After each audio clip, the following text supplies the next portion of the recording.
అదిగో మీరు చూస్తున్నారా అక్కడి నుంచి మధ్యలోని అదంతా కూడా మంటలు ఇంకా కంటిన్యూ అవుతున్నాయి. అక్కడక్కడ మంటలు ఇంకా కంటిన్యూ అవుతున్నాయి. మరికొన్ని చోట్ల పొగలు కక్కుతోంది ఆ భోగి. ప్రస్తుతం ఈ భోగి దగ్గర మంటలని అదుపులోకి తీసుకొచ్చారు. పూర్తిగా ఆ భోగి తగలపడిపోయిందంటే అర్థం చేసుకోవచ్చు ఏ స్థాయిలో ప్రమాదం సంభవించింది అనేది. ఒకసారి మా ప్రతినిధి సురేష్ దగ్గరికి వెళ్లే ప్రయత్నం చేస్తున్నాను. సురేష్, ఈ ప్రమాదం జరిగిన సందర్భంలో ఆ భోగిలో ఎంతమంది ప్రయాణికులు ఉన్నారు, అసలు ప్రయాణికులు ఉన్నారా, లేకపోతే ఆ భోగిలో ఎంతమంది ప్రయాణికులు ఉన్నారంటూ కూడా రైల్వే శాఖ అధికారులు చెప్తున్నారు.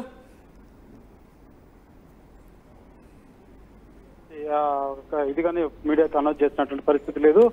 ఈ యొక్క ప్యాసింజర్ మాత్రం పూర్తిగా ప్రయాణికులంతా కూడా రైల్వే స్టేషన్ దించిన తర్వాత రిటర్న్ ఏదైతే ఆ పార్కింగ్ ప్లాట్ఫామ్ ఉంటాయో ఆ యొక్క ప్రాంతంలో పార్కింగ్ చేసినటువంటి పరిస్థితి. ఇంతా కూడా ఈవినింగ్ ఏదైతే ఈ యొక్క యార్డ్కి వెళ్ళి అక్కడ ఫ్యూయల్ కావచ్చు, సర్వీస్ కావచ్చు, అదే రకంగా అవన్నీ చేసుకున్న తర్వాత ఈవినింగ్ తిరుగు ప్రయాణమైనటువంటి పరిస్థితి ఉంటుంది. తిరుగు ప్రయాణంలో మళ్ళా ప్రయాణికులను ఎక్కించుకొని వెళ్ళేటువంటి ఒక ఇసారి ఎక్స్ప్రెస్ సంబంధించినటువంటి స్పెషల్ ట్రైన్ ఇది. తిరుపతికి రావడం జరిగింది. వచ్చి ప్రయాణికులు దించిన తర్వాత ఇది పార్కింగ్ లో ఉన్న తరుణంలో ఈ యొక్క సంఘటన మాత్రం చోటు చేసుకుందని చెప్పాలి. అయితే పెను ప్రమాదమే తప్పిందని చెప్పాలి. పక్కనే ఉన్నటువంటి ఏదైతే రాయలసీమ ఎక్స్ప్రెస్ ఉందో ఆ యొక్క ట్రైన్ కూడా ఒక బోగికి ఆ యొక్క మంటలు వ్యాపించిన తరుణంలో ఆ యొక్క సైడ్ కొంత మేరకు కూడా ఆ యొక్క ఒక బోగికి కూడా దానికి కూడా డ్యామేజ్ అయినటువంటి పరిస్థితి. అయితే పెను ప్రమాదమే తప్పిందని చెప్పాలి. వెంటనే అధికారులు మాత్రం అప్రమత్తం అయ్యి మిగిలినటువంటి బోగిలంతా కూడా చైన్ లింక్ ద్వారా తొలగించి మిగిలినటువంటి బోగిలంతా కూడా ఇక్కడ నుంచి కొంచెం దూరం తీసేసినటువంటి పరిస్థితి. ఈ తరుణంలోనే ఒక బోగి మాత్రం పూర్తి స్థాయిలో కాలిపోయిందని చెప్పాలి. అయితే ఈ యొక్క ప్రమాదం మాత్రం రైల్వే స్టేషన్ కి సమీపంలోనే ఈ యొక్క సంఘటన కూడా చోటు చేసుకున్నటువంటి పరిస్థితి.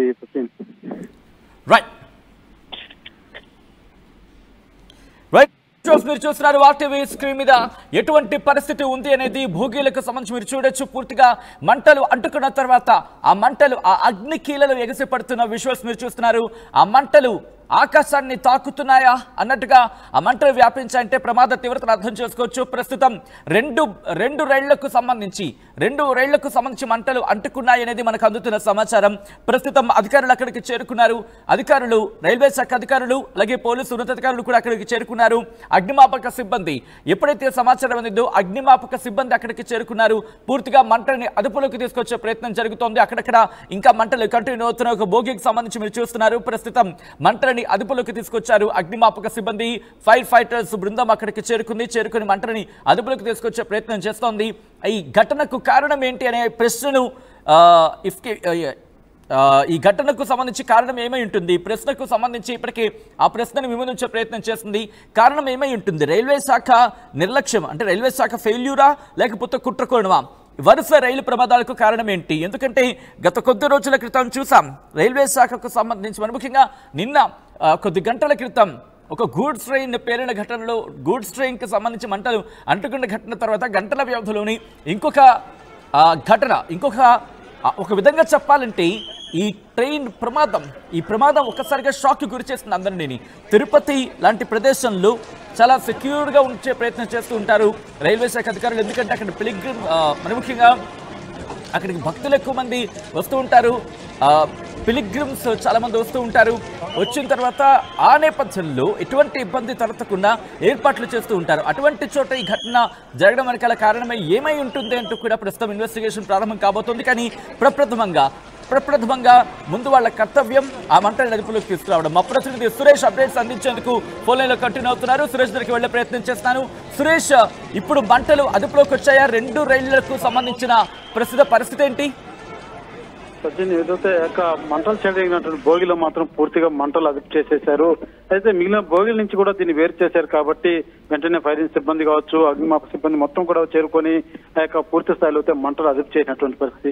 అయితే దీనికి గల కారణాలు ఏమనేసి మాత్రం రైల్వే పోలీసులు పూర్తి స్థాయిలో ఇక్కడ దర్యాప్తు కూడా చేపట్టారని చెప్పాలి. అయితే ఈ యొక్క ట్రైన్స్ పార్కింగ్ చేసినటువంటి ఈ యొక్క ట్రాక్ ఉందో ఈ ప్రాంతంలో కొంతమంది ఆకతాయిలు కూడా ఎక్కువ ఉంటారన్నది కూడా ఒక వాస్తవమైన మాటనే చెప్పలేదు. ఎందుకంటే ఈ యొక్క సరౌండింగ్స్ లో కూడా గతంలో పోలీసులు కూడా విజిట్ చేస్తూ ఉంటారు. ఈ కొంతమంది ఆకతాయిలు చేసి ఈ యొక్క ఆకతాయిల పని కూడా ఈ యొక్క సంఘటనకి అయ్యుండొచ్చని కూడా కోణంలో కూడా పూర్తిగా అయితే పోలీసులు అయితే అధ్యయనం చేస్తున్నటువంటి పరిస్థితి. అయితే పెను ప్రమాదమే తప్పిందని చెప్పారు. ఏదైతే ఈ యొక్క భోగిలో మంటలు రావడం, ఈ యొక్క భోగినైతే వేరు చేయగలిగారు. కానీ పక్కనున్నటువంటి ఏదైతే రాయలసీమ ఎక్స్ప్రెస్ ఉందో దాన్ని ఏదైనా తొలగించడానికో లేకపోతే ఆ యొక్క ట్రాక్ ను ముందు తీసుకెళ్లేదానికి కానీ ఆ యొక్క ట్రైన్ జరపడానికి కానీ ఏ కోసైనా అవకాశాలు లేదు. ఈ యొక్క వెంటనే ఈ సంఘటన గుర్తించినటువంటి అధికారులు మాత్రం వెంటనే ఈ బోగిని మాత్రం ఆ చైన్ లింక్ తో తొలగించి ఈ యొక్క బోగిని మాత్రం ముందు లైన్ లో తోసేయడం తోటి పెను ప్రమాదమే తప్పిందని చెప్పాలి. అయితే పక్కనే ఉన్నటువంటి రాయలసీమ ఎక్స్ప్రెస్ ఏదైతే ఉందో అది కూడా ఇవాళ సాయంత్రం అది కూడా ప్రయాణం అయ్యేటువంటి పరిస్థితి. అయితే గుర్తించిన అధికారులు మాత్రం వెంటనే అందరూ కూడా ఇక్కడ చేరుకోవడం జరిగింది. ఆ యొక్క బోగిని వేరు చేయడంతో పెను ప్రమాదం తప్పిందని చెప్పి ఇదంతా కూడా ఏదైతే మన తిరుపతిలోని ప్రధాన రైల్వే స్టేషన్ ఉందో దానికి అతి సమీపంలో చోటు చేసుకున్నటువంటి పరిస్థితి. ట్రైన్ కూడా వచ్చిన తర్వాత ప్యాసింజర్ దించిన తర్వాత ఈవినింగ్ తిరుగు ప్రయాణం అయ్యేటువంటి పరిస్థితులు ఉంటాయి. ఈ తరుణంలోనే వాటికి ఒక సపరేట్ అయినటువంటి పార్కింగ్ ట్రాక్ ఉంటాయి. ఆ యొక్క ట్రాక్ లో వెయిటింగ్ లో ఉంటాయి. ఈవినింగ్ తిరుగు ప్రయాణ సమయానికి 1 hour 2 hours ముందుగా ఏదైతే యార్డ్ ఉంటుందో ఆ యార్డ్కి వెళ్ళి పూర్తి స్థాయిలో సర్వీసింగ్ ఏదైతే వాటర్ సర్వీసింగ్ కావచ్చు, బిల్లింగ్ వ్యవహారం కావచ్చు, ఇవన్నీ కూడా చెకింగ్ అనేది ఒకసారి జరుగుతుంది. జరిగిన తర్వాత ఈవినింగ్ తిరుగు ప్రయాణం అటువంటి పరిస్థితి ఉంటుంది. అయితే ఇక ఈ యొక్క మంటలు వ్యాపించినటువంటి ఎక్స్ప్రెస్ కూడా ఇది తిరుపతికి ఒక స్పెషల్ గా ఏర్పాటు చేయనటువంటి ట్రైన్. ఇందులో వచ్చినటువంటి ప్యాసింజర్స్ కూడా పూర్తి స్థాయిలో అక్కడ దించేసిన తర్వాతే ఇక పార్కింగ్ ట్రాకింగ్ వద్దకు వచ్చి కూడా ఇక వెహికల్. సురేష్, అంటే ఈ ఘటనకు సంబంధించి ఈ ఘటన తర్వాత మిగిలిన రైళ్ల మీద ఇంపాక్ట్ ఏ స్థాయిలో ఉంది? మిగిలిన రైళ్లకు సంబంధించిన రాకపోకలు నిలిపివేయడం జరిగిందా? ఇది అంటే మిగిలిన జనరల్ గా ఆ యొక్క ఏదైతే ప్యాసింజర్ ప్రయాణించేటువంటి ట్రాక్ ఉందో ఆ ట్రాక్ కానీ ఈ యొక్క దీనివల్ల ఎటువంటి సంబంధం లేదు. ఎందుకంటే పూర్తి స్థాయిలో ఇది ఒక పార్కింగ్ ట్రాక్ అన్నమాట. పూర్తి స్థాయిలో ఈవినింగ్ తిరుగు ప్రయాణటువంటి ఏదైతే తిరుగు ప్రయాణానికి వచ్చి డ్రాప్ చేసిన తర్వాత తిరుగు ప్రయాణానికి ఉంటాయో ఆ ట్రైన్లు డ్రాప్ చేసిన తర్వాత వెయిటింగ్ ఏదైతే అవుట్ లైన్ లో ఒక ట్రాకింగ్ సిస్టమ్ ఉంటుంది అదంతా కూడా వెయిటింగ్ కోసం వెయిట్ చేసే పార్కింగ్ కోసం ఏర్పాటు చేసిన ట్రాక్. సో ఈ రాయలసీమది కావచ్చు, ఇప్పుడు ఏదైతే మంటలు వ్యాపించిన ట్రైన్ కావచ్చు, ఈ రెండు కూడా సపరేట్ గా పార్కింగ్ ట్రాక్ మీద ఉన్నది కాబట్టి మామూలుగా వెళ్ళేటువంటి ఏదైతే లైన్ ఉంటుందో వాటికి ఎటువంటి ఇబ్బంది లేదు కాబట్టి అది జనరల్ గా వెళ్ళొచ్చు. అయితే ఇప్పుడు ప్రస్తుతానికి ఈ యొక్క జరిగిన ఇన్సిడెంట్ కారణంగా ఒక 1 hour పాటు ఏదైనా ఉంటే కూడా ఆపుదల చేసే విధంగా కూడా అధికారులు అయితే చర్యలు చెప్పినట్టుగా తెలుస్తుంది. ఈ తర్వాత సాధారణంగా ఏదైతే రైలు ప్రయాణాలు ఉంటాయి వాటన్నిటిని కూడా ప్రయాణించే విధంగా అయితే వెసులుబాటు కల్పించినటువంటి పరిస్థితి. రైట్ సురేష్, ఒక్కసారి మీరు లైన్ లో ప్రయత్నం చేయండి. విజువల్స్ మీరు చూస్తున్నారు. అక్కడికి అగ్నిమాపక బృందం అంటే ఫైర్ ఫైటర్స్ అక్కడికి చేరుకున్నారు. మంటని అదుపులోకి తీసుకొచ్చే ప్రయత్నం చేస్తున్నారు. ప్రయాణికుడు కూడా సురక్షిత ప్రాంతాలకు తరలించడానికి మరి ముఖ్యంగా అటుగా వచ్చే వాళ్ళు ఉంటే కనుక వాళ్ళని రావద్దంటూ కూడా కాస్త బ్యారికేడింగ్ లాంటివి ఏర్పాటు చేస్తున్నట్టుగా తెలుస్తోంది. మరి ముఖ్యంగా ఈ ప్రమాదం జరిగిన ఘటనా ప్రదేశానికి రైల్వే ఉన్నతాధికారులు చేరుకుంటున్నారు. ఏవైనా ఇబ్బందికర వాతావరణం జరిగిందా? ప్రమాదానికి సంబంధించి కారణం ఏంటనే కూడా పూర్తి స్థాయిలో ఇన్వెస్టిగేషన్ ఇప్పటికే ప్రారంభించడం జరిగింది. ఆ విజువల్స్ మీరు చూస్తున్నారు. This is the distribute content. మీరు డిస్క్రిప్షన్ అడ్వైస్ ఈ కథను మేము కాస్త కలవరపరచవచ్చు. దీనికి సంబంధించిన జాగ్రత్తలు తీసుకోవాలని ఆర్టీవీ సూచించడం జరుగుతోంది. ఆ లైవ్ దృశ్యాలను చూద్దాం.